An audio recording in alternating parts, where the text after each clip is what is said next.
بسم اللہ الرحمن الرحیم۔ السلام علیکم ورحمۃ اللہ وبرکاتہ۔ خوش آمدید یوٹیوب چینل پر کہ جہاں آپ کے لیے پیش کی جاتی ہیں اہم اور بصیرت افروز آڈیو بکس۔ جس کتاب کا انتخاب کیا ہے وہ ہے کیفر گناہ کبیرہ آیت اللہ سید ہاشم رسولی مہلاتی کی۔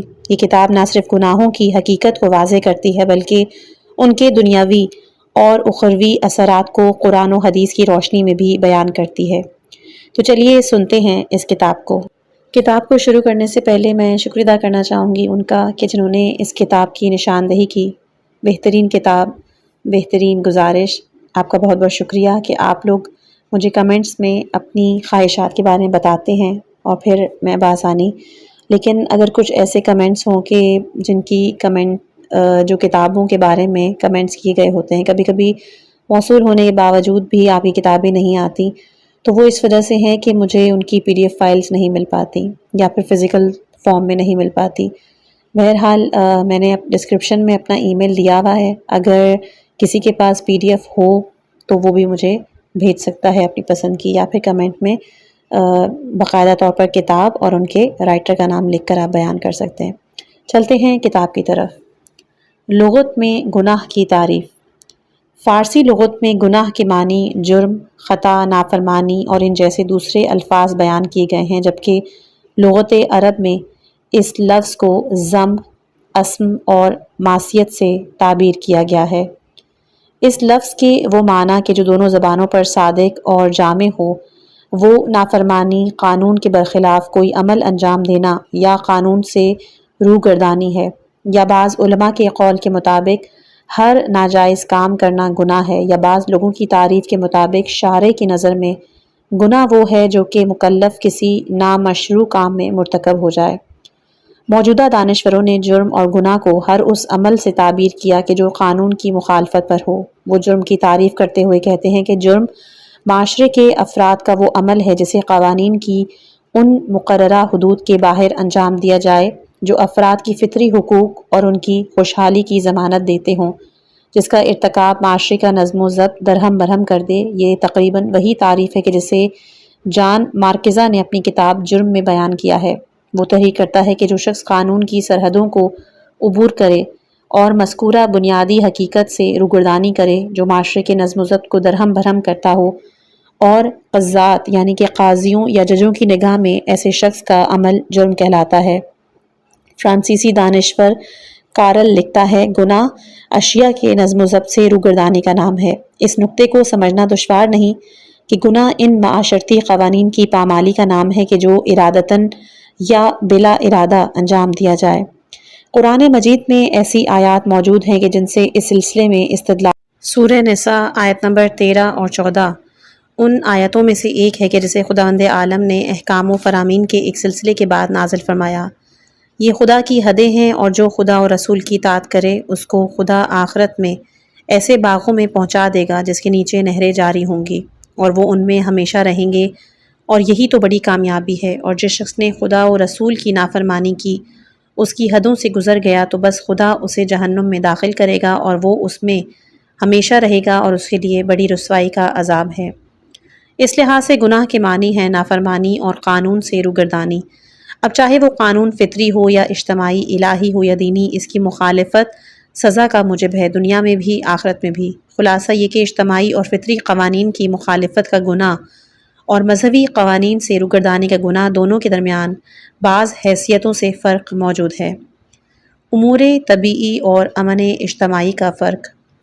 گناہ ان فطری اور معاشرتی قوانین کی خلاف ورزی کا نام ہے کہ جس کا ارتکاب قوانین فطرت کے حدود اور سلامتی اور معاشرتی سرحدوں کے اندر کیا جاتا ہے۔ مزید آسان الفاظ میں کہا جا سکتا ہے کہ امور فطرت میں وہ چیزیں فطری گناہ تصور کی جاتی ہیں جو قوانین فطرت سے متصادم ہوں، جبکہ معاشرتی امور میں ان چیزوں کو گناہ خیال کیا جاتا ہے جو معاشرے کے امن اور سلامتی میں بگاڑ پیدا کریں۔ پہلی مثال ہے شراب کا پینا یا خود کو پشت بام سے گرا دینا۔ یہ دونوں اعمال قوانین فطرت کے مخالف ہیں۔ ان میں اول ذکر صحت کے اصولوں میں، جن میں دماغ، گردے، جگر اور بدن کے دوسرے اعضاء کی حفاظت کے اصول بھی شامل ہیں، متصادم ہے۔ جبکہ آخر الذکر زمین کی قوت جاذبہ کے منافی ہے۔ یہ دونوں عمل گناہ شمار کیے جاتے ہیں۔ ان کی ضد پر عمل کرنے والا قانون کی مخالفت کی پاداش میں اپنی صحت، سلامتی اور زندگی سے ہاتھ دھو بیٹھتا ہے۔ دوسری مثال چوری، چاقو زنی، قتل اور ان جیسے دوسرے امور کہ جن سے امن عامہ قانون کی نگاہ میں جرم یا گناہ سمجھے جاتے ہیں، اس کی مخالفت پر عمل کرنے والے کو قید، جرمانہ یا پھر سزائے موت دی جاتی ہے۔ یہ تھی فطری اور معاشرتی قوانین کی نگاہ میں گناہ کی تعبیر۔ مختصراً کہا جا سکتا ہے کہ گناہ کا اطلاق اس مخالفانہ عمل پر ہوتا ہے کہ جو مادی امور کی حدود میں انجام دی جائیں، لیکن دین اور مذہب ان تمام امور کو گناہ سمجھتا ہے۔ وہ فطری یعنی حفظان صحت کے اصول اور معاشرتی یعنی امن عامہ قوانین کے خلاف ہوں یا کہ فضیلت اخلاقی، شرف انسانی، عام لوگوں کی پاک دامنی اور معاشرتی اصولوں کی بھی منافی ہو تو گناہ شمار ہوتا ہے۔ گناہوں میں ملوث افراد کو سزا دی جاتی ہے۔ اس کا سبب یہ ہے کہ دین اور مذہب انسانوں کے حالات کو کھلی اور عمیق نگاہ سے دیکھتا ہے۔ وہ جس طرح جسم اور معاشرے کی سلامتی کے لیے فکر مند ہے، اسی طرح روح کی سلامتی اور فکری سکون کے لیے بھی اہمیت کا قائل ہے۔ موجودہ دنیاوی قوانین میں یہاں تک کہ ترقی یافتہ ممالک میں بھی خودکشی کے لیے کوئی قانون موجود نہیں، یا پھر وہ شخص کہ جو تنہائی میں شراب پیتا ہو، یا وہ عورت اور مرد کی جو اپنی مرضی سے قبیح عمل کا ارتکاب کریں، مجرم یا گنہگار نہیں گنے جاتے۔ قانون بنانے والے اس سلسلے میں یہ دلیل دیتے ہیں کہ ان کی باہمی رضامندی کے اس عمل سے معاشرتی امن اور سکون کو کوئی نقصان نہیں پہنچتا، لیکن دین اسلام کے نزدیک یہ تمام اعمال گناہ ہیں، کیونکہ یہ اعمال شرف انسانی اور فضیلت اخلاقی کو داغدار بناتے ہیں۔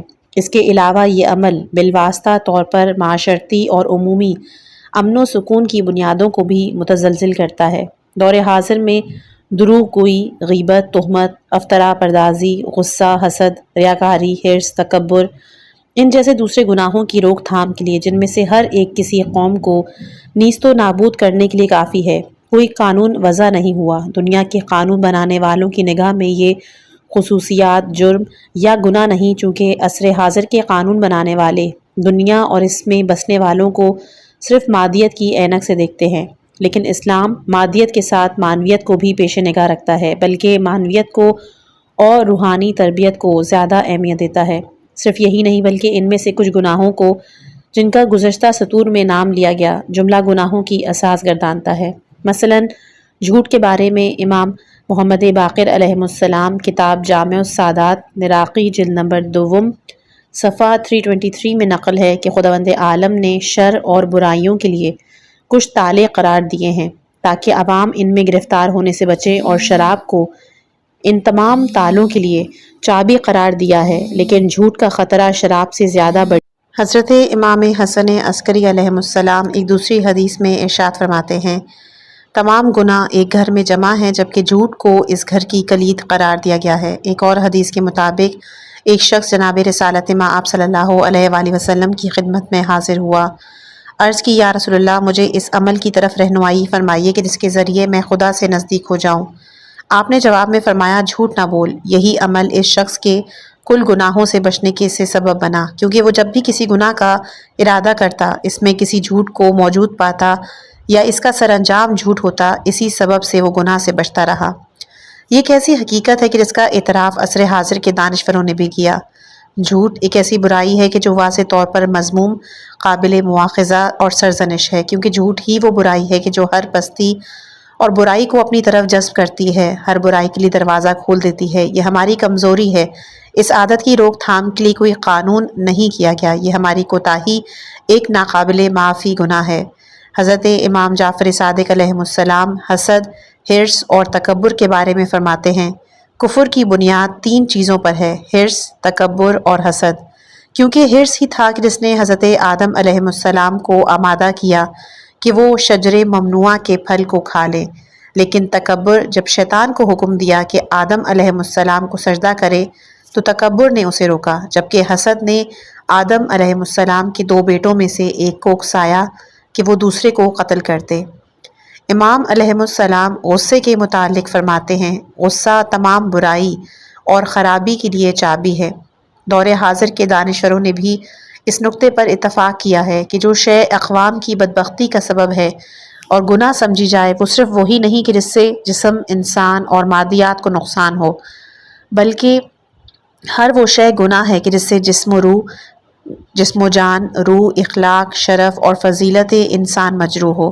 ان تمام چیزوں سے پرہیز ضروری ہے۔ مثال کے طور پر کتاب راہ زندگی سے یہ اقتباس بطور نمونہ پیش کیا جاتا ہے: امید، ایمان، شوق اور ارادے کی پختگی جس میں انسان پر ویسا ہی اثر رکھتی ہے جیسا ٹربائن پر بھاپ۔ عشق ہی بدن اور روح کے اعمال کو شرف قبولیت بخشتا ہے۔ یہ خصوصیت شخصیت کے فضائل کو مزید بلند تر، مستحکم تر اور عمیق تر کرتی ہے۔ اس کے برعکس عیوب انسانی شخصیت کو چھوٹا بناتے ہیں، مثلاً کاہلی، رائے کی عدم استواری فکر کو جلا پانے سے روکتی ہے۔ خود پسندی، غرور، حسد انسان کو لوگوں سے الگ تھلگ کر کے روح کی نمو پذیری کو متوقف کرتی ہے۔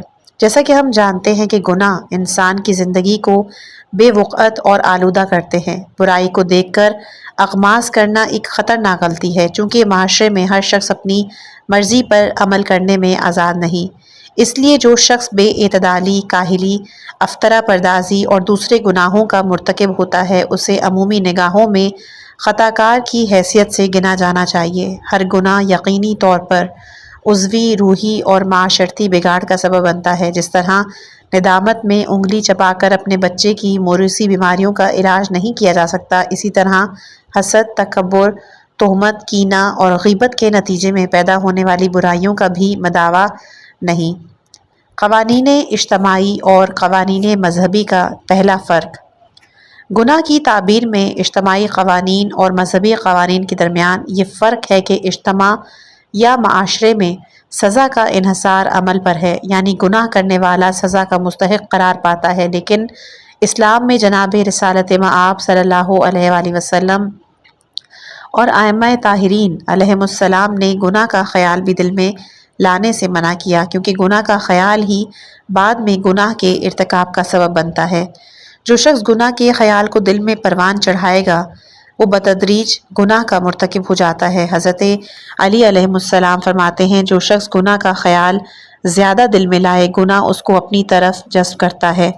سچ تو یہ ہے کہ گناہ کا خیال دل کو تاریک کر کے اس کی پاکی اور طہارت کو ختم کر دیتا ہے۔ دیگر الفاظوں میں یوں کہے کہ اسلام کی کوشش یہ ہے کہ گناہ کی بنیاد ہی کو ختم کر دیا جائے۔ مجموعی طور پر اسلام اور اس کے رہنماؤں نے اعمال کے دار و مدار کو سزا اور جزا کے اعتبار سے نیت پر قرار دیا ہے۔ قرآن مجید نے جہاں کہیں بھی عمل صالح کا ذکر کیا اس سے پہلے ایمان کا تذکرہ بھی ہے، یعنی ہر جگہ ایمان کے بعد عمل کی طرف اشارہ ہے۔ جس عمل کی بنیاد ایمان باللہ پر نہ ہو اس کی کوئی قدر و قیمت نہیں۔ عمل صالح کے لیے ضروری ہے کہ اس کی اساس ایمان باللہ پر ہو اور وہ عمل ایمان حقیقی کے نتیجے میں ظہور پذیر ہو۔ وہ نیک کام جو ریاکاری اور خود نمائی کی نیت سے انجام دیا جائے، اس کا مقصد خدا کی خوشنودی حاصل کرنا نہ ہو، وہ دیر پا ثابت نہیں ہوتا، جلد ہی اس کے اثرات ختم ہو جاتے ہیں۔ دور حاضر کے دانشوروں نے بھی کم و بیش اسی حقیقت کا اظہار کیا۔ بعض لادین حضرات کے جو فطرتاً اخلاقی قوانین کے حامی ہیں کہتے ہیں کہ سب سے مشکل کام اخلاقی قوانین پر عمل کرنا ہے۔ اگر ہم عملی طور پر ان قوانین پر عمل کر سکیں تو ہمیں مذہب کی ضرورت باقی نہیں رہے گی۔ یہ خیال ان میں نفسیات سے ناواقفیت کا ہی نتیجہ ہے، کیونکہ انسان جن قواعد اور ضوابط کی بنیاد سے ناآشنا ہو ان میں پھر وہ شک کرنے لگتا ہے۔ نیز ان کی یہ طرز فکر اس امر پر دلیل ہے کہ وہ اصل بنیادی مسئلے کو سمجھ نہ سکے، کیونکہ اصل غرض و غایت یہ ہے کہ انسان اپنے باطن کی اصلاح کرے تاکہ اس طرح اس کی فکر اخلاقی قواعد کے سانچے میں ڈھل جائے۔ ہمارا مقصد یہ نہیں کہ انسان کو اخلاقیات پر عمل کرنے کے لیے آمادہ کیا جائے، کیونکہ جب تک کسی انسان کا سلوک اس کے تکامل باطن کا آئینہ دار نہیں، اس وقت تک ان کے اعمال کی نوعیت وقتی اور مصنوعی قیود اور شروط کے ساتھ ہوگی، جو ایک معمولی بہانے سے ختم ہو جائے گی۔ اگر اخلاقی قواعد و ضوابط کو اپنی مرضی کے مطابق کسی پر مسلط کر دیا جائے تو ایسی صورت میں اس کی عملی اہمیت کے باوجود بھی وہ حیوانی خواہشات کے خلاف جنگ نہ کرے گا۔ خداوند عالم نے قرآن مجید کی آیت میں خانہ آخرت کو ان مخصوص افراد کے لیے قرار دیا ہے کہ جو دل میں بالادستی اور فساد کی خواہش نہ رکھتے ہوں۔ وہ آیہ مبارکہ سورہ قصص آیت نمبر 83 ہے۔ امام زین العابدین علیہ السلام ارشاد فرماتے ہیں، کوئی عمل قبول نہ ہوگا مگر نیت کی بنیاد پر۔ ایک دوسری روایت کے مطابق امام صادق علیہ السلام فرماتے ہیں، خداوند عالم قیامت کے دن لوگوں کو ان کی نیتوں کے مطابق محشور کرے گا۔ ایک اور روایت میں جناب رسول خدا صلی اللہ علیہ وآلہ وسلم سے منقول ہے، انسان کی نیت اس کے عمل سے بہتر ہے، بدکار شخص کی نیت اس کے عمل سے زیادہ بد ہے۔ ہر انسان اپنی نیت کی بنیاد پر عمل کرتا ہے۔ اسی طرح ایک حدیث میں ہے کہ یقیناً اعمال کا دار و مدار نیتوں پر ہے، ہر انسان نیت کے مطابق ہی حاصل کرتا ہے۔ اب سوال یہ پیدا ہوتا ہے کہ نیک اور بری نیت اس کے عمل سے زیادہ کیوں اہم؟ کیا سبب ہے کہ گناہ کا خیال بھی دل میں لانے سے منع ہے؟ روایات میں ان دونوں سوالوں کا جواب بھی موجود ہے۔ امام جعفر صادق علیہ السلام فرماتے ہیں، زید شہام کہتا ہے کہ میں نے امام صادق سے عرض کی کہ میں نے آپ سے سنا ہے کہ آپ نے کہا مومن کی نیت اس کے عمل سے بہتر ہے، یہ کیسے ہو سکتا ہے کہ نیت عمل سے بہتر ہو؟ آپ نے کہا اس لیے کہ عمل کبھی کبھی ریاکاری اور خود نمائی کے لیے بھی انجام دیا جاتا ہے، لیکن نیت کا تعلق خالصتاً پروردگار سے ہے۔ شر کی نیت سے متعلق ایک حدیث امام سے منقول ہے کہ آپ فرماتے ہیں، اہل جہنم ہمیشہ جہنم میں رہیں گے۔ اس کا سبب یہ ہے کہ دنیا میں ان کی نیت یہ تھی کہ اگر ہمیشہ دنیا میں رہنا ہو تو ہمیشہ رب کی نافرمانی کریں گے۔ اسی طرح اہل جنت بھی ہمیشہ جنت میں رہیں گے، کیونکہ ان کی نیت یہ تھی کہ اگر ہمیشہ دنیا میں رہنا پڑے تو ہمیشہ خدا کی اطاعت کریں گے۔ یہ دونوں گروہ اپنی نیتوں کی بنیاد پر ہمیشہ جہنم اور جنت میں رہیں گے۔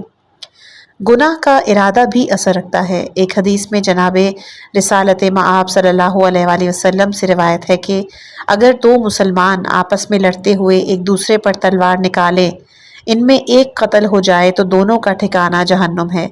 حاضرین میں سے کسی نے عرض کی، یا رسول اللہ، یہ امر تحقیق شدہ ہے کہ قاتل جہنم میں جائے گا، لیکن مقتول کیوں؟ فرمایا، اس لیے کہ اس نے بھی اپنے ساتھی کے قتل کا ارادہ کیا تھا۔ امام جعفر صادق علیہ السلام سے ارشاد ہے، ان المومن لینو الذنب فیحرم الرزق۔ یہاں پر اس نقطے کی وضاحت ضروری ہے کہ انسان کو عام طور پر گناہ یا گناہ کی نیت کی خاطر روزی سے محروم نہیں کیا جاتا، کیونکہ ایسے بے شمار دنیا پرست اور منکرین خدا موجود ہیں کہ جو اپنی پوری عمر گناہ اور کارہائے بد کے ارادے سے گزار رہے ہیں، لیکن ان کی ظاہری زندگی نہایت ہی خوشحال ہے۔ یہ موضوع خصوصیت سے مومنین اور خدا کے خاص بندوں سے متعلق ہے۔ وہ چونکہ ان پر ازحد مہربان ہے، اس لیے اگر وہ گناہ کا ارتکاب یا ارادہ کریں تو تنبیہاً انہیں مشکلات میں مبتلا کرتا ہے کہ وہ خدا سے غافل نہ ہوں۔ شاید آنے والے ابواب میں ہم اس موضوع پر تفصیلی روشنی ڈال سکیں۔ اگر حدیث کا بغور مطالعہ کیا جائے تو معلوم ہوگا کہ حدیث میں اسی موضوع کی طرف اشارہ ہے۔ چونکہ خدا مومن اور صالح شخص کو دوست رکھتا ہے، اس لیے تنبیہ کی خاطر اسے مصائب میں مبتلا کرتا ہے تاکہ وہ گناہ کے پیچھے نہ جائے، یہاں تک کہ گناہ کا خیال بھی اپنے دل سے نکال دے۔ چنانچہ آن حضرت صلی اللہ علیہ وآلہ وسلم دوسری حدیث میں فرماتے ہیں، اگر خداوند تعالیٰ اپنے کسی بندے کے لیے خیر و نیکی کا ارادہ رکھتا ہو اور وہ بندہ کسی گناہ کا ارتکاب کرے تو پروردگار عالم اسے کسی مصیبت میں مبتلا کرتا ہے، پھر اسے استغفار طلب بخشش پر آمادہ کرتا ہے۔ لیکن اگر رب العالمین کسی بندے کے نسبت خیر اور نیکی کا ارادہ رکھتا ہے اور پھر وہ بندہ گناہ کرے تو خدا اس کے بعد اسے نعمت عطا کرے گا تاکہ اسے استغفار کرنا یاد نہ رہے۔ یہی ہے ارشاد ربانی کا مفہوم، جہاں وہ فرماتا ہے کہ من حیث لا یعلمون، بتدریج اس کو ایسی جگہ سے بلا میں مبتلا کریں گے کہ اسے خبر بھی نہ ہوگی، یعنی کہ گناہ کے ارتکاب کے ساتھ نعمتیں دے کر۔ کتب احادیث میں اس حدیث کی مانند دوسری متعدد روایات بھی موجود ہیں۔ ایک حدیث میں پیغمبر اکرم صلی اللہ علیہ وآلہ وسلم حضرت علی علیہ السلام سے فرماتے ہیں، بندہ مومن کے لیے خدا کی مہربانیوں میں سے ایک یہ ہے کہ اس کی موت کے لیے ایک مقررہ وقت کو قرار نہیں دیا، بلکہ جب وہ گناہ کا ارادہ کرتا ہے تو اس کی روح کو قبض کر لیتا ہے تاکہ وہ گناہ میں آلودہ نہ ہو۔ یعنی مومن اگر کبھی گناہ کا ارادہ کرتا ہے تو اس سبب سے وہ روزی سے محروم ہو جاتا ہے۔ جناب عیسیٰ علیہ السلام اس سلسلے میں اپنے پیروکاروں سے فرماتے ہیں، حضرت جناب موسیٰ بن عمران نے تمہیں حکم دیا کہ زنا نہ کرو، میں تمہیں حکم دیتا ہوں کہ زنا کے خیال کو بھی دل میں جگہ نہ دو، جائے کہ اس کا عمل انجام دو، کیونکہ جو شخص زنا کا خیال دل میں لائے اس کی مثال ایسی ہی ہے کسی رنگ اور روغن شدہ خوبصورت عمارت میں آگ جلائی جائے، آگ سے پیدا ہونے والا دھواں اس عمارت کو تباہ کر دے اگرچہ کہ مکان کو نہ جلائے۔ صدر اسلام میں واقع ہونے والی جنگوں میں مسلمانوں کے لشکر کے ساتھ ایسے افراد بھی شامل تھے جنہوں نے میدان جنگ میں بے مثال بہادری کا مظاہرہ کیا اور کبھی کبھی قتل کر دیے گئے، لیکن چونکہ ان کے سامنے شہرت، مال دنیا کا حصول، خاندان والوں کا دفاع جیسے دنیاوی مقاصد تھے، اس لیے اس عمل سے ان کو کوئی معنوی فائدہ حاصل نہ ہوا۔ اس کے برعکس ایسے افراد بھی دیکھے گئے کہ جو میدان جنگ میں موجود نہ تھے لیکن چونکہ دل سے لشکر اسلام کے ساتھ تھے، پیغمبر اکرم صلی اللہ علیہ وآلہ وسلم کے ہم رکاب ہو کر جنگ کی آرزو رکھتے تھے، اس لیے اس حسن نیت کے صلے میں کہا گیا کہ گویا وہ لشکر اسلام کے ساتھ ہیں۔ مثال کے طور پر چند واقعات پر توجہ فرمائیں۔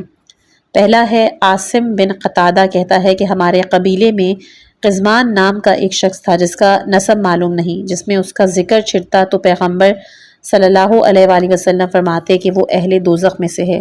جنگ احد کے موقع پر اس شخص نے لشکر اسلام کے ساتھ مل کر بے مثال بہادری کا مظاہرہ کیا، تنے تنہا 7-8 مشرکین کو قتل کیا۔ آخر کار جب زخموں سے چور ہو گیا، اس کے ساتھی اسے اٹھا کر بنی ظفر کے قبیلے والوں میں لے گئے۔ مسلمان اس کے بستر کے اطراف کھڑے ہو کر کہہ رہے تھے، اے قزمان، بخدا آج تم نے راہ خدا میں زبردست فداکاری کی۔ وہ اسے جنت کی بشارت دے رہے تھے۔ قزمان نے کہا کہ تم مجھے کس چیز کی بشارت دے رہے ہو؟ خدا کی قسم، میں نے فداکاری صرف اپنے خاندان اور قبیلے والوں کی عزت اور شرف کی حفاظت کے لیے کی ہے، کیونکہ اگر ایسا نہ ہوتا تو میں جنگ میں شریک ہی نہ ہوتا۔ جب اس کے زخموں کی اذیت میں اضافہ ہوا تو اس نے تیر دان میں سے ایک تیر نکالا اور اس سے بدن کی ایک رگ کو قطع کر کے اپنی زندگی کا خاتمہ کر لیا۔ دوسرا واقعہ جنگ تبوک مسلمانوں کے لیے انتہائی ایک شدید جنگ تھی، کیونکہ جنگ ایسے موقع پر ہوئی کہ جب گرمی کی شدت اپنے عروج پر تھی، مدینے میں کھجور کی فصل کے چٹنے کا وقت تھا، مسلمان انتہائی تنگ دست تھے، کھانے کے لیے خوراک کا سامان نہ تھا۔ ان حالات میں مسلمانوں کے لیے جنگ میں شرکت کرنا نہایت ہی دشوار کام تھا۔ اس وقت سورہ توبہ کی آیت نمبر 118 کی شان نزول کے بارے میں فرمایا جاتا ہے کہ یہ آیت جنگ تبوک میں مسلمانوں کو پیش آنے والی مشکلات اور ہر شخص اپنی باری آنے پر ان پر 1 گھنٹے کے لیے سوار ہوتا تھا۔ ان کے خورد و خوراک کا سامان کیڑے لگے جو اور کھجور پر مشتمل تھا کہ جن میں سے بدبو آ رہی تھی۔ ہر گروہ کو خرمے کی ایک مقدار تقسیم کر دی گئی۔ جب اس میں سے کسی کو سخت بھوک لگتی، خرمے کا ایک دانہ اٹھا کر منہ میں رکھتا اور اسے چوستا۔ جب منہ میٹھا ہو جاتا تو منہ سے نکال کر اپنے ساتھی کو دیتا اور خود پانی کا ایک گھونٹ پی لیا کرتا تھا۔ اس کا ساتھی بھی خرمے کو تھوڑی دیر چوستا اور پھر دوسرے کے حوالے کرتا، یہاں تک کہ جب آخری آدمی کی باری آئی تو صرف بیج باقی رہ جاتا تھا۔ مسلمانوں کے ایک گروہ نے لشکر اسلام میں شامل ہونے سے انکار کر دیا کہ جنہیں بعد میں نہایت ہی سخت تنبیہ کا سامنا کرنا پڑا۔ ایک اور گروہ نے درمیانے راہ گرمی کی شدت اور پیاس کی وجہ سے واپس لوٹنے کا فیصلہ کیا، لیکن خدا کا کرم کہ ان کے شامل حال ہوا، انہوں نے واپسی کا ارادہ ترک کیا۔ خداوند عالم نے اس کی تفصیل سورہ مبارکہ توبہ میں بیان کی ہے۔ جب پیغمبر صلی اللہ علیہ وآلہ وسلم تبوک کے ارادے سے مدینے سے باہر نکلے تو اپنے ساتھیوں کو مخاطب کر کے فرمایا کہ مدینے میں ایسے لوگ بھی موجود ہیں کہ جو ہمارے تمام اعمال یعنی بیابانوں میں بھٹکنا، مالی اخراجات، بھوک اور پیاس میں برابر کے شریک ہیں، درحالانکہ وہ مدینے میں اپنے گھروں میں تھے۔ اصحاب نے عرض کی، یا رسول اللہ، وہ لوگ ہمارے ساتھ موجود نہیں، پھر کس طرح ہمارے اعمال میں شریک ہیں؟ آپ نے کہا کہ وہ لوگ جنگ میں شرکت سے معذور ہیں، لیکن چونکہ ان کی نیت نیک ہے اس لیے وہ ہمارے ساتھ شریک ہیں۔ تیسرا، ایک حدیث میں وارد ہے کہ کسی جنگ میں مسلمانوں میں سے ایک شخص کفار کے ہاتھوں قتل کر دیا گیا۔ مسلمانوں میں قتیل الحمار یعنی گدھے کی راہ کا مقتول کے نام سے مشہور ہوا۔ اس کا سبب یہ تھا کہ وہ ایک کافر ہے، اس ارادے سے جنگ کرنے گیا کہ اسے قتل کر کے اس کے گدھے پر قبضہ کرے، لیکن جب وہی شخص اس کافر کے ہاتھوں مارا گیا تو مذکورہ نام سے مشہور ہو گیا۔ چوتھا کہ جب امام حسین علیہ السلام کربلا میں شہید کر دیے گئے اور آپ کی شہادت کی خبر مدینے پہنچی تو جناب رسالت مآب صلی اللہ علیہ وآلہ وسلم کے صحابی حضرت جابر بن عبداللہ انصاری اہل بیت اطہار کے چاہنے والوں کے ایک گروہ کے ساتھ امام حسین علیہ السلام کی قبر اطہر کی زیارت کے ارادے سے کوفے کی طرف نکل گئے اور 40 کو یعنی کہ واقعہ کربلا کے 40 دن کے بعد کربلا میں وارد ہوئے۔ شیخ طوسی کے بقول وہ پہلے ہی زائر تھے کہ جو قبر اطہر پر پہنچے۔ اس سفر میں عطیہ بن سعد بن جنادہ کوفی کہ جنہیں کچھ لوگ عدم واقفیت کی بنا پر جابر کے غلام کی حیثیت دیتے ہیں، جن کا شمار اسلام کے عظیم دانشوروں اور مفسروں میں ہوتا ہے، جابر کے ہمراہ تھے۔ یہ بھی ممکن ہے کہ حضرت جابر کوفے میں ان کے گھر گئے ہوں اور انہیں ساتھ لے کے سید الشہداء کی قبر کی زیارت کو نکل پڑے ہوں۔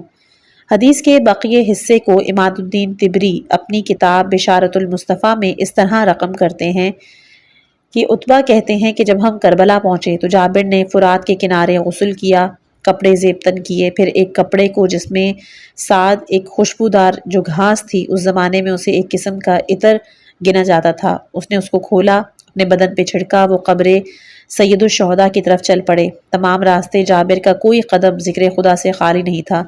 جب قبر مبارک کے نزدیک پہنچے تو مجھ سے کہا کہ میرے ہاتھ کو قبر کے اوپر رکھ دو۔ میں نے جابر کا ہاتھ قبر پہ رکھا، جابر نے اپنے آپ کو قبر پہ گرا دیا اور بے ہوش ہو گئے۔ میں نے ان کے چہرے پہ پانی چھڑکا یہاں تک کہ ہوش میں آئے۔ ہوش میں آتی ہی 3 بار پکار کے کہا یا حسین۔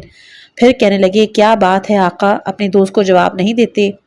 جواب میں خود کہنے لگے کیوں کر جواب دیجیے گا، آپ کی گردن کی رگیں کاٹ دی گئی ہیں، سر کو بدن سے جدا کر دیا گیا ہے۔ میں گواہی دیتا ہوں کہ آپ ختم رسول صلی اللہ علیہ وآلہ وسلم کے فرزند امیر المومنین علیہ السلام کے نور نظر اور اصحاب کسا کی 5ویں ہستی ہیں۔ جب جابر نے یہ الفاظ ادا کیے تو میں نے دیکھا کہ جابر نے اپنی نگاہیں قبر اطہر کے اطراف دوڑائیں اور شہدائے کربلا کو مخاطب کر کے کہا کہ ان روحوں پر سلام کہ جو آستانہ حسین علیہ السلام پر تحلیل ہو گئی، جنہوں نے ان کی منزل گاہ پر پڑاؤ ڈالا۔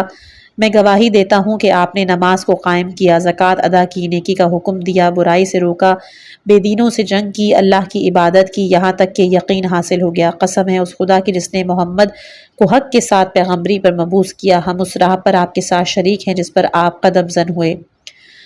جو عتبہ کے جو جابر کے اس کلام پر متحیر تھے کہتے ہیں کہ میں نے ان سے کہا کہ اے جابر، ہم کیوں کر ان کے ساتھ شریک ہیں جبکہ ہم نے اس راستے کی صعوبتوں کو برداشت نہ کیا، نہ ہی ان کی میت میں ہم نے تلوار چلائی ہے، جبکہ یہ لوگ شہید ہیں، ان کے سر بدن سے جدا ہیں، ان کے بچوں کو یتیم اور عورتوں کو بے والی و وارث کر دیا گیا ہے۔ تو اس کے جواب میں جابر کہتے ہیں اے عطیہ، میں نے اپنے حبیب رسول خدا صلی اللہ علیہ وآلہ وسلم سے سنا کہ وہ فرماتے ہیں کہ جو شخص جس قوم کو دوست رکھے اسی کے ساتھ محشور ہوگا، اور جو کسی قوم کے عمل کو دوست رکھے وہ اس کے عمل میں شریک ہے۔ قسم ہے اس رب کی جس نے محمد صلی اللہ علیہ وآلہ وسلم کو حق کے ساتھ پیغمبری پر مبعوث کیا، میرے اور میرے ساتھیوں کی نیت اور راہ وہی تھی کہ جس پر حسین علیہ السلام اور ان کے اصحاب چلے ہیں۔ صرف یہی نہیں بلکہ اسلام ان لوگوں کو بھی شریک گناہ جانتا ہے کہ جو دوسروں کے گناہوں پر راضی ہیں۔ حضرت علی علیہ السلام فرماتے ہیں کہ صرف رضا اور عدم رضا ہی ایسی چیزیں ہیں جو لوگوں کو ایک دوسرے کے اعمال میں شریک بناتی ہیں، نیز ایک دوسرے کے اعمال سے لا تعلق بھی بناتی ہیں۔ جو شخص کسی کے عمل پہ راضی ہو وہ اس عمل میں اس کے ساتھ شریک ہے، جو کسی کے عمل سے بیزار ہو تو گویا وہ اس عمل میں اس کے ساتھ نہیں ہے۔ اسی طرح ایک دوسری حدیث میں بھی ارشاد ہے کہ جو شخص لوگوں کے کسی عمل سے راضی ہو گیا وہ بھی اس کے عمل میں ان کے ساتھ تھا، اور جو شخص کسی غلط فعل کا مرتکب ہو اس کے لیے 2 گناہ ہیں، پہلا عمل بد کا گناہ اور دوسرا عمل بد سے راضی ہونے کا گناہ۔ امام حسین علیہ السلام کی زیارات میں درج ذیل عبارت سے مشابہ الفاظ متعدد مقامات پر استعمال ہوئے ہیں۔ بس خدا اس امت پہ لعنت کرے کہ جس نے آپ کو قتل کیا، خدا اس امت پہ لعنت کرے جس نے آپ پر ظلم کیا، خدا اس قوم پر بھی لعنت کرے کہ جس نے آپ پر گزرنے والی داستان ستم کو سنا اور اس پر راضی ہوا۔ اس دلیل سے قرآن مجید نے بھی ان لوگوں کو کہ جو مومنین کے درمیان عمل بد کے رواج پانے پر راضی ہوں، دنیا اور آخرت میں دردناک عذاب کی خبر دی ہے۔ خداوند جل شانہ کا ارشاد ہے ان الذین یحبون ان تشیع الفاحشۃ فی الذین آمنوا لہم عذاب الیم فی الدنیا والآخرہ۔ یہاں ایک سوال پیدا ہوتا ہے، وہ یہ کہ گناہ کا قصد کرنا جبکہ ابھی عمل گناہ سرزد نہیں ہوا کیوں کر گناہ ہو سکتا ہے؟ حالانکہ امام علیہ السلام ایک روایات میں فرماتے ہیں کہ بتحقیق خداوند تبارک و تعالیٰ نے جناب آدم علیہ السلام اور ان کی اولاد کے لیے قرار دیا ہے کہ جو بھی نیک عمل کا ارادہ کرے اسے بجا نہ لائے اس کے لیے ایک نیکی ہے، اور جو نیک کام کا ارادہ کرے اسے بجا لائے اس کے لیے 10 نیکیاں۔ جو برے کام کا ارادہ کرے اس پر عمل نہ کرے وہ لکھا نہیں جاتا، اور جو شخص برے کام کا ارادہ کرے اور عمل بھی کرے تو اس کے نامہ اعمال میں ایک ہی گناہ لکھا جائے گا۔ اس حدیث سے مشابہ کتب احادیث میں چند دوسری روایات بھی موجود ہیں۔ سید مرتضی شیخ بہائی اور محقق طوسی جیسے مقتدر اور بلند پایہ شیعہ علماء نے بھی اس سوال کا تفصیلی جواب دیا ہے، لیکن آیات اور روایات کا مطالعہ کرنے کے بعد جو امر تحقیق پاتا ہے وہ یہ کہ اخلاقی نقطہ نگاہ سے گناہ کا ارادہ کرنا یا اس پہ راضی ہونا جو اس وقت نفس مضمون ہے گناہ تصور کیا جاتا ہے، ظاہراً اس کی رد پہ کوئی روایت موجود نہیں، لیکن ان علماء نے فقہی نقطہ نظر سے بعض امور کو روشن کیا ہے کہ جن کا خلاصہ درج ذیل ہے۔ پہلا تو گناہ کی نیت 2 قسم کی ہے، ایک وہ جہاں نیت سے مراد خطور قلب ہو، یعنی خیال بے اختیار دل میں جگہ پائے اور اسے دوام حاصل نہ ہو، یہ قسم مورد مواخذہ نہیں اور نہ ہی حرام ہے۔ نیت گناہ کی دوسری قسم وہ ہے کہ جہاں گناہ کے لیے پختہ ارادہ کر لیا جائے اور اس کے بعد اپنے ارادے پر عمل کر لیا جائے۔ جن روایات میں نیت گناہ کو مورد مواخذہ قرار دیا گیا ہے اس سے مراد وہی گناہ ہے کہ جس کے لیے پختہ ارادہ کر لیا گیا ہو۔ علامہ نے شرح تجرید میں جو مطالب بیان کیا، دوسرا اس امر سے انکار نہیں کہ گناہ کی نیت کرنا بھی گناہ ہے، لیکن یہ روایت سے ثابت کرتی ہے کہ گناہ قابل معافی ہے۔ شیخ بہائی نے بھی اسی موضوع پر گفتگو کی ہے۔ وہ فرماتے ہیں کہ ہمارے اور عامۃ المسلمین کے درمیان اس امر پر کوئی اختلاف نہیں کہ گناہ اور اس کی نیت دونوں معصیت ہیں، لیکن حدیث کا نفس مضمون یہ ہے کہ نیت گناہ کو عفو کر دیا گیا اور اب اسے نامہ اعمال میں نہیں لکھا جائے گا۔ تیسرا اس حدیث کا مفہوم یہ ہے کہ اگر کوئی زنا یا شراب خوری جیسے گناہ کا ارادہ کرے تو جب تک اس گناہ پر عمل نہ کیا ہو اس کے لیے کوئی سزا نہیں، جیسا کہ اس حدیث سے ظاہر ہے۔ یہ حدیث اس روایت سے متصادم نہیں، جہاں کوئی اصرار اور دیدہ دلیری کے ساتھ حق تعالیٰ کی نافرمانی کے گناہ کا ارادہ کرے۔ اسی امر کو امیر المومنین علیہ السلام یوں بیان فرماتے ہیں، الا کل داخل فی باطل الانسان۔ چوتھا ہے، شیخ انصاری فرائد میں اس طرح نقل کرتے ہیں کہ اس حدیث سے مراد یہ ہے کہ کوئی شخص گناہ کی نیت کرے اور پھر اس پر نادم ہو، پھر اپنے اختیار سے اس پر عمل نہ کرے۔ گزشتہ روایات سے وہ شخص مراد ہے کہ جو اپنی نیت پر باقی رہے اور اسے ترک نہ کرے، لیکن داخلی اور خارجی مشکلات کی بنا پر گناہ پر عمل نہ کر سکے۔ جناب شیخ نے اس کی دوسری تعبیر بھی بیان کی ہے جس کے لیے فرائد سے رجوع کیا جا سکتا ہے۔ محقق عبرانی نہج البلاغہ کی اس حدیث کی شرح میں کہتے ہیں کہ عمل کے گناہ کی حقیقت تو روشن ہے، لیکن رضایت عمل پر گناہ کا سبب یہ ہے کہ باطل عملی پر راضی ہونا باطل سے محبت پر دلیل ہے، جبکہ باطل سے محبت رکھنا گناہ ہے۔ مختصر یہ کہ جملہ روایات اور بزرگان دین کے فرمودات سے یہ بات واضح ہو جاتی ہے کہ گناہ کی نیت یا ارادہ کرنا بھی گناہ ہے۔ ہاں یہ ممکن ہے کہ جب تک نیت پر عمل نہ کیا ہو قابل بخشش ہو، یا پھر یہ کہ چونکہ خداوند تعالیٰ اپنے بندوں پر بے حد مہربان ہے اس لیے جب تک بندے عمل نہ کریں وہ مواخذہ نہیں کرتا، یا اسباب تجری گناہ جس کی مثالیں بھی بیان کی گئی ہیں، لیکن فی الوقت ہم فقہی حکم پر دلیل دینا نہیں چاہتے کیونکہ جیسے بتایا جا چکا ہے کہ ہمارا مقصد اخلاقی نقطہ نگاہ سے بحث کرنا ہے۔ تیسرا فرق، فطری اور معاشرتی قوانین کی مخالفت کی سزا اسی دنیا اور معاشرے تک محدود ہے، لیکن اسلام کی نگاہ میں الہی قوانین کی مخالفت کی سزا دنیا میں بھی ملتی ہے اور آخرت میں بھی۔ مثلا زمین کی قوت جاذبہ ہر وزندار جسم کو جس میں قوت جاذبہ زمین کے مقابلے پر اڑنے کی سکت نہ ہو شدت سے اپنی طرف کھینچتی ہے۔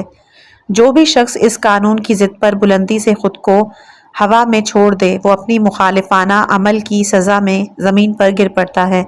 اس کے ہاتھ، پاؤں، ہڈیاں، سر سب ریزہ ریزہ ہو جاتے ہیں۔ یا آگ کی مثال کو لیجئے، آگ کی خصوصیت یہ ہے کہ وہ ہر شے کو جلا دیتی ہے، اپنے نزدیک ہر اس شے کو بھی جلا دیتی ہے کہ جس میں جلنے کی صلاحیت ہو۔ جو بھی اس قانون کے مخالف پر عمل کرے گا وہ سزا کے طور پر جل جائے گا۔ مملکتی اور معاشرتی قوانین میں بھی چوری اور دوسرے جرائم کے لیے قید کی سزا مقرر ہے۔ جو انسان اس قانون کی مخالفت پر عمل کرے اسے قید بھگتنی پڑتی ہے، جبکہ بات صرف اسی پر ختم نہیں ہوتی، اسے مزید بہت کچھ سہنا پڑتا ہے۔ لیکن الہی قوانین کو توڑنا دنیا میں بھی بدبختی کا سبب ہے اور آخرت کے عذاب سے بھی دوچار ہونا پڑتا ہے۔ اسلام ایک طرف تو دنیا کے تمام مصائب اور مشکلات کو گناہ کا نتیجہ جانتا ہے اور دوسری طرف گناہ گار شخص کو آخرت کے طویل اور سخت عذاب سے ڈراتا ہے۔ خداوند متعال قرآن مجید سورہ روم آیت نمبر 41 میں ارشاد فرماتا ہے، تباہی اور فساد خشکی اور تری میں ظاہر ہوگی ان اعمال کے سبب سے کہ جو لوگوں سے سرزد ہوئے۔ اسی طرح رب جلیل سورہ شورى آیت نمبر 30 میں فرماتا ہے، ہر وارد ہونے والی مصیبت خود کردہ اعمال کی وجہ سے ہے۔ مزید سورہ بقرہ آیت نمبر 81 پہ فرماتا ہے، یقیناً جو برائی کمائے اس کی برائی اسے گھیرے تو ایسے لوگ ہی جہنمی ہیں، اور وہ اس متعدد آیات میں دنیا اور آخرت کی سزا کو ایک جگہ جمع کر دیا گیا ہے۔ سورہ نور آیت نمبر 63 میں وہ فرماتا ہے، ڈرے وہ لوگ کہ جو حکم خدا کی مخالفت کرتے ہیں کہ یا تو دنیا میں کسی بلا میں مبتلا ہو جائیں گے یا پھر آخرت کا دردناک عذاب ان کو آلے گا۔ خداوند عالم ایک دوسری آیت میں مفسدین اور اللہ سے جدال کرنے والوں کے متعلق فرماتا ہے، سورہ مائدہ آیت نمبر 33، ان کے لیے دنیا میں ذلت و رسوائی اور آخرت میں بہت بڑا عذاب مقرر ہے۔ اس سلسلے میں پیغمبر اکرم صلی اللہ علیہ وآلہ وسلم، ائمہ معصومین علیہم السلام سے کثیر روایات وارد ہوئی ہیں جن میں موضوع کی تصریح کی گئی ہے۔ ہم انشاءاللہ آئندہ ابواب میں ان میں سے کچھ روایات کو نقل کریں گے۔ یہاں نمونے کے طور پر صرف 2 روایتوں کے ذکر پر اکتفا کرتے ہیں کہ جن میں سے ایک زنا اور دوسری جھوٹ سے متعلق ہے۔ حضرت علی علیہ السلام غرر الحکم صفحہ نمبر 361 میں فرماتے ہیں، جھوٹ کا ثمرہ دنیا میں ذلت اور آخرت میں عذاب ہے۔ اور زنا کے متعلق جناب سرور کونین صلی اللہ علیہ وآلہ وسلم فرماتے ہیں، کتاب ہے خصال صدوق جلد نمبر اول صفحہ نمبر 320، اے گروہ مسلمین، زنا سے بچو کہ اس میں 6 بد خصوصیات ہیں جن میں سے 3 دنیا میں اور 3 آخرت میں ہیں۔ 3 دنیاوی خصوصیات یہ ہے کہ حسن کا خاتمہ کرتا ہے، پریشانی اور تنگ دستی لاتا ہے اور عمر کو کم کرتا ہے، جبکہ آخرت کی 3 خصوصیات ہیں، خدا کی ناراضگی، حساب کی بدی اور ہمیشہ کے لیے آتش جہنم میں رہنا۔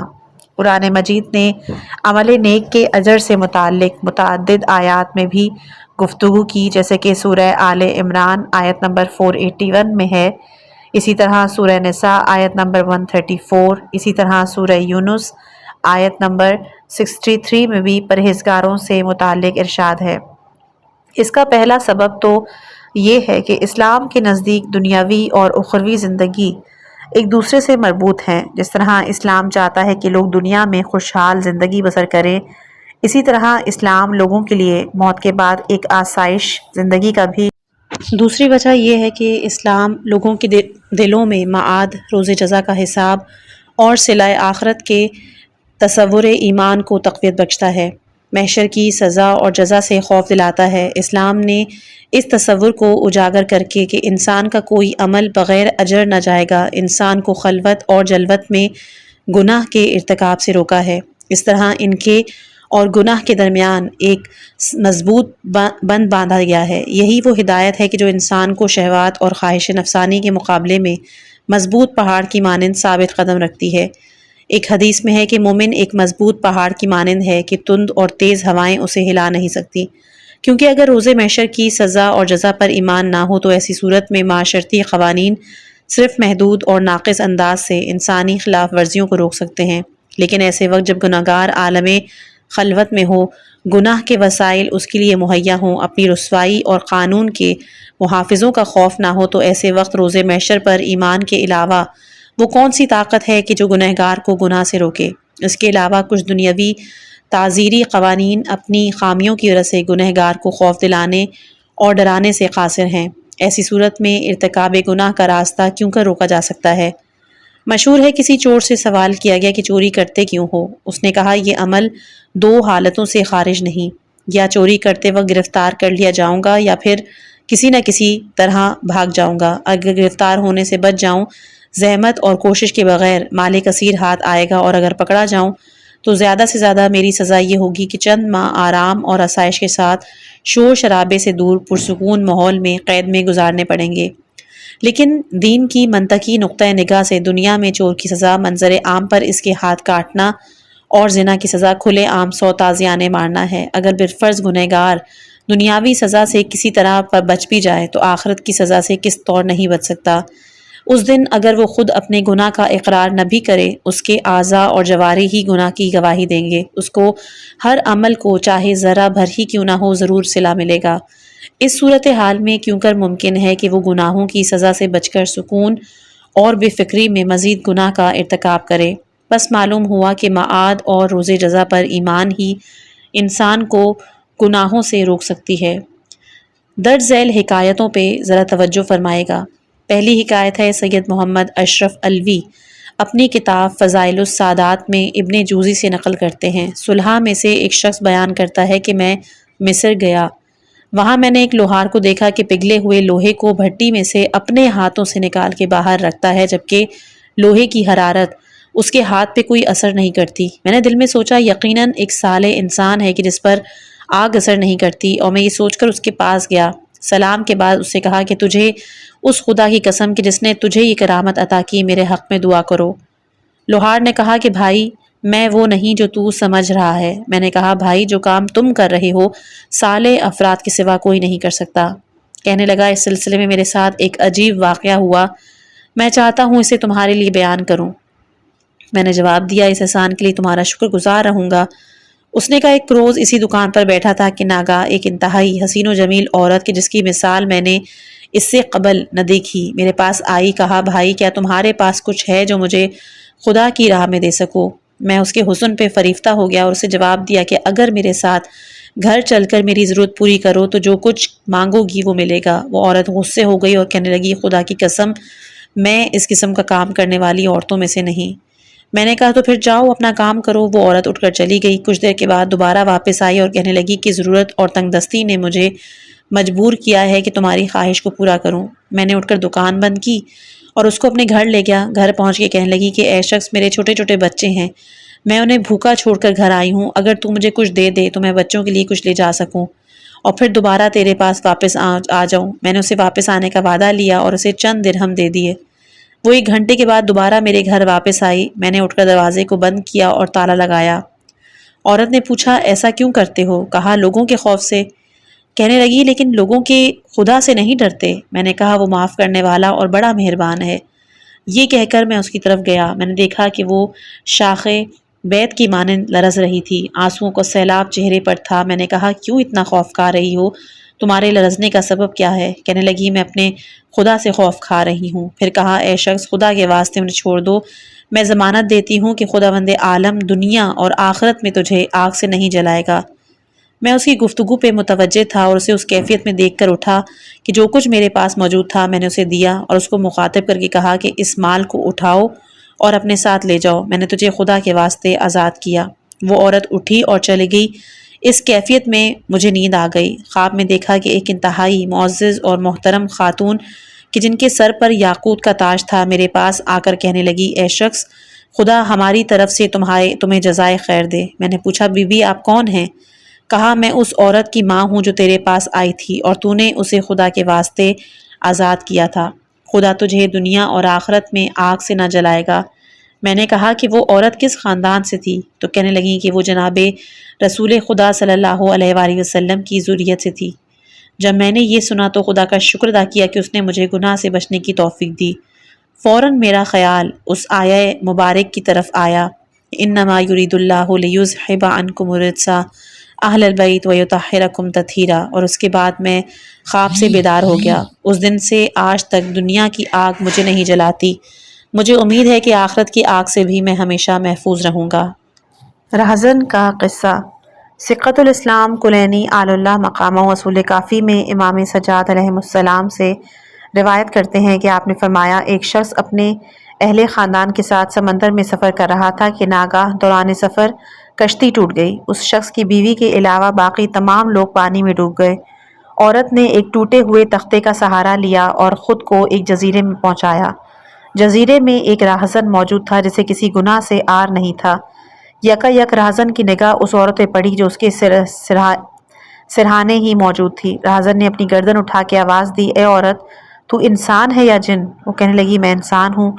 راہزن نے اس سے مزید بات نہیں کی اور اٹھ کر زنا کا ارادہ کیا۔ وہ اپنی خواہش کو تکمیل کرنا چاہتا تھا۔ یہ عورت پریشان ہو کر لرز رہی تھی۔ اس نے پوچھا، کیوں لرزتی ہو اور پریشانی کس بات کی؟ تو اس نے جواب دیا کہ میں اس سے خوف کھا رہی ہوں۔ ساتھ ہی انگلی سے آسمان کی طرف اشارہ کیا۔ اس شخص نے پوچھا، کیا اس سے پہلے ایسا کام کیا ہے؟ اس نے کہا، رب العزت کی قسم نہیں۔ راہزن نے عورت کو اس کیفیت میں دیکھا، کہا، تم نے اس سے پہلے ایسا کام نہیں کیا، پھر بھی ایسے خوف کھا رہی ہو، حالانکہ میں نے تمہیں جبراً اس کام پہ مجبور کیا ہے۔ خدا کی قسم، تجھ سے زیادہ مجھے حق پہنچتا ہے کہ اس کی طرف سے خوف کھاؤں۔ راہزن نے یہ کہا اور اس عورت کو ہاتھ لگائے بغیر اٹھ کھڑا ہوا۔ اس نے توبہ کا ارادہ کیا، اپنے گھر کی طرف چل پڑا۔ راستے میں اس کی ملاقات ایک راہب سے ہوئی۔ دونوں سفر میں ایک دوسرے کے ساتھ ہو گئے۔ موسم میں گرما تھا، سورج کی گرمی دونوں کو تپائے دے رہی تھی۔ راہب نے راہزن سے کہا کہ خدا سے دعا کرو تاکہ وہ ابر کو ہمارے سروں پہ سایہ بنا دے، سورج کی تپش جلائے دے رہی ہے۔ راہزن نے جواب دیا، چونکہ میں نے خدا کے لیے کوئی نیک کام انجام نہیں دیا، اس لیے دعا کی جرت نہیں کر سکتا۔ راہب کہنے لگا، اچھا تو پھر میں دعا کرتا ہوں، تم آمین کہو۔ لہٰذا راہب نے دعا کی اور راہزن نے آمین کہا۔ کچھ دیر نہ گزری کہ بادل کے ایک ٹکڑے نے دونوں کے سروں پہ سایہ کیا۔ دونوں اس ابر کے سائے میں چل رہے تھے یہاں تک کہ اس مقام پر پہنچے کہ جہاں سے دونوں کے راستے الگ ہونے تھے، اور دونوں اپنے اپنے راستوں پہ چل پڑے۔ راہب نے دیکھا کہ بادل کا ٹکڑا اس جوان کے سر پر سایہ دے رہا ہے۔ راہب نے اس سے کہا کہ تو مجھ سے بہتر ہے اور میری دعا تیری وجہ سے مستجاب ہوئی، اب بتاؤ حقیقت واقعہ کیا ہے؟ راہزن نے اپنا پورا واقعہ اس شخص کو بیان کیا۔ راہب نے کہا، چونکہ خدا کا خوف تجھ پہ طاری ہو گیا، اس لیے تیرے تمام گزشتہ گناہ معاف کر دیے گئے، اب آئندہ کے لیے محتاط رہنا۔ شیوانہ، یہ ایک عورت تھی جس کی آواز نہایت ہی شیریں، طرب انگیز۔ بصرہ میں لہو و لعب کی کوئی مجلس ایسی نہ تھی جس میں یہ عورت شریک نہ ہو۔ لہو و لعب کی ان مجلسوں سے اس نے کثیر دولت جمع کی۔ اس دولت سے اس نے متعدد کنیزیں خریدی جس سے انہی مجلسوں میں کام لیا جاتا تھا۔ ایک روز اپنی کنیزوں کے جھرمٹ میں ایک کوچے سے گزر رہی تھی کہ ناگاہ ایک مکان سے فریاد کی آواز سنائی دی۔ شاوانہ نے ایک کنیز کو اندر بھیجا تاکہ فریاد کا سبب معلوم کرے۔ وہ کنیز گئی، واپس نہ آئی۔ دوسری کنیز کو بھیجا اور تاکید کی کہ واپس آنا، اگر اس مکان کی صورتحال سے باخبر کرنا۔ وہ بھی گئی، واپس نہ آئی۔ تیسری کو بھی تاکید کر کے بھیجا۔ تیسری کنیز نے واپس آ کے مالکن کو کہا کہ آہو فریاد کی یہ آوازیں معصیت کاروں اور گناہ گاروں کی ہیں۔ شاوانہ کو تجسس پیدا ہوا، وہ بھی داخل خانہ ہوئی۔ دیکھا کہ ایک وائس کے چاروں طرف کچھ افراد ہیں جنہیں وہ موعظہ دے کر عذاب خدا اور آتش جہنم سے ڈرا رہا ہے، اور وہاں موجودہ لوگ اپنی تباہ حالت پہ گریہ کر رہے ہیں۔ شاوانہ اس وقت وارد ہوئی جب وائز روز قیامت کو جھٹلانے والوں کے متعلق ایک آیت کی تفسیر بیان کر رہا تھا جو کہ سورہ فرقان آیت نمبر 10 سے 13 تک ہے۔ ان لوگوں نے قیامت کو جھوٹ سمجھا ہے، جس شخص نے قیامت کو جھوٹ سمجھا اس کے لیے ہم نے جہنم تیار کر رکھا ہے۔ جب جہنم ان لوگوں کو دور سے دیکھے گی تو یہ لوگ اس کے جوش و خروش کی آواز کو سنیں گے۔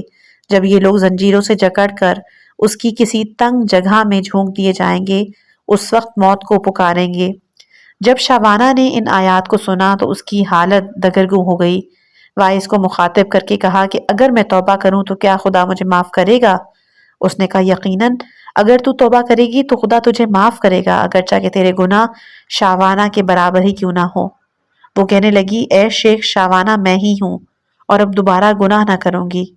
وائز نے اسے دوبارہ توبہ پر تاکید کی اور خدا کے رحم و کرم کی امید دلائی۔ شاوانہ نے اس مکان سے نکل کر اپنے غلاموں اور کنیزوں کو آواز دی اور اپنے گزشتہ اعمال کی تلافی میں عبادت میں مصروف ہو گئی، یہاں تک کہ اس کے بدن کا گوشت پگھل گیا۔ وہ نہایت کمزور ناتوان ہو گئی۔ ایک دن اس نے اپنے بدن پہ نگاہ کی، کہا آہ، دنیا میں اس طرح پگھل گئی ہوں، نہ معلوم آخرت میں میرا کیا حال ہوگا۔ یہ واقعہ معراج السعادہ میں بھی لکھا ہوا ہے۔ آخرکار نوبت یہاں تک پہنچی کہ زاہد و عابد اس کی مجلس اور واعظ میں شرکت کرنے لگے۔ موعظہ کے وقت وہ بے انتہا گریا کرتی، حاضرین مجلس بھی اس کے ساتھ گریا کرتے۔ لوگوں نے ایک روز اس سے کہا کہ ہمیں ڈر ہے کہ شدت گریا سے آپ کی آنکھوں کی بصارت زائل ہو جائے گی۔ اس نے کہا کہ دنیا میں رونا روز قیامت کو رونے سے بہتر ہے۔ تو سوال یہ پیدا ہوتا ہے کہ خوف عذاب کے علاوہ وہ کون سی قوت ہے کہ جو ایک معصیت کار عورت کی اس طرح اصلاح کرے؟ آج کی دنیا میں لائسنس کے ساتھ زنا کرنا آزاد ہے۔ چند سال قبل اخبارات میں یہ خبر شائع ہوئی تھی کہ صرف جاپان میں 16,000 ایسے قہبہ خانے موجود ہیں کہ جو سرکاری اجازت کے تحت چل رہے ہیں، جہاں تقریباً 5 لاکھ طوائفیں اس کاروبار میں مصروف ہیں، جبکہ 4 لاکھ طوائفوں کے پاس سرکاری اجازت نامے موجود ہیں۔ جو عورتیں اجازت ناموں کے بغیر یہ کاروبار کرتی ہیں، ان کی تعداد تو اس سے بھی کہیں زیادہ ہے۔ جاپان کو اس وقت سب سے بڑا یہی مسئلہ درپیش ہے۔ اخبارات نے امریکہ، فرانس، جرمنی میں بھی اس سے مشابہ تعداد کا ذکر کیا ہے، لیکن اسلام نے بنیادی طور پر زن اور مرد کے ناجائز باہمی اختلاط کو گناہ قرار دیا۔ زنا کلی طور پر ممنوع ہے۔ اجازت نامے کا رکھنا یا نہ رکھنا زنا کے لیے جواز فراہم نہیں کرتا۔ اسلام نے اس سلسلے میں جسم کی صحت، شرف، انسانیت، عفت عامہ، خاندانی رہن سہن اور جملہ دیگر پہلوؤں کو ملحوظ خاطر رکھا اور اس عمل کو بنیادی طور پر حرام قرار دیا ہے۔ نیز زنا کا ارتکاب کرنے والے کے لیے دنیا میں الحمدللہ کہ آج کا حصہ یہیں پر اختتام ہوتا ہے۔ اس دعا کے ساتھ اے اللہ ہمیں گناہوں سے بچنے، توبہ کرنے اور تیرے راستے پر چلنے کی توفیق عطا فرما، آمین۔ ویڈیو پسند آئے تو لائک کریں، سبسکرائب کریں اور دوسروں سے شیئر کریں۔ والسلام علیکم ورحمۃ اللہ وبرکاتہ۔